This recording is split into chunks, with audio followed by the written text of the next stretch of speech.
Baik, Assalamualaikum warahmatullahi wabarakatuh. Perkenalkan, nama saya Ivan Jasdi dengan stambuk C1B323091 dari Prodi Ilmu Kesejahteraan Sosial Angkatan 2023, Fakultas Ilmu Sosial dan Politik. Di sini saya akan menerangkan seluruh materi dari mata kuliah Pekerjaan Sosial dan Disabilitas. Pertemuan pertama, materinya adalah dampak dari penyandang disabilitas.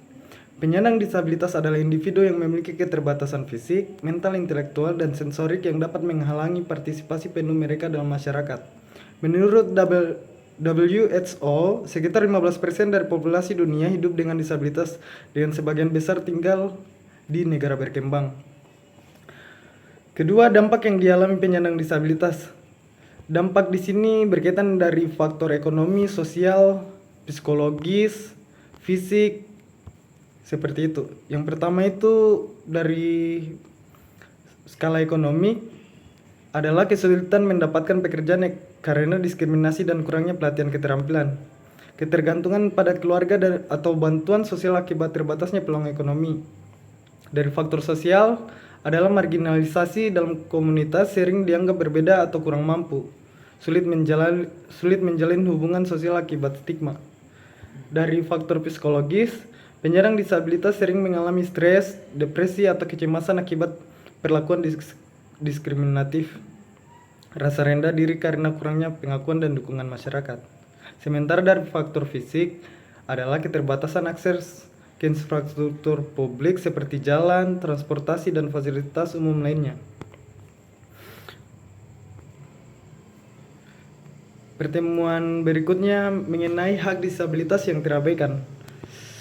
Yang pertama, pengantar hak penyandang disabilitas. Hak-hak penyandang disabilitas diakui dalam Convention on the Rights of Persons with Disabilities yang diadopsi oleh PBB. Di Indonesia, Undang-Undang Nomor 8 Tahun 2016 menjamin hak-hak ini, seperti akses pendidikan, kesehatan, pekerjaan, dan partisipasi publik.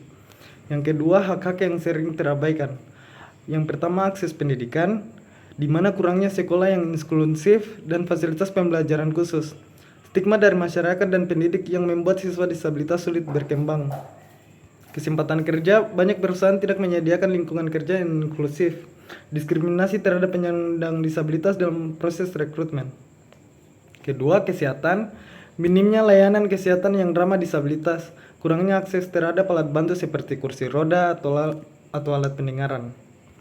Ketiga, partisipasi publik, hambatan fisik dan non-fisik untuk berpartisipasi dalam politik atau kegiatan sosial. Materi terakhir adalah penanganan disabilitas di luar negara.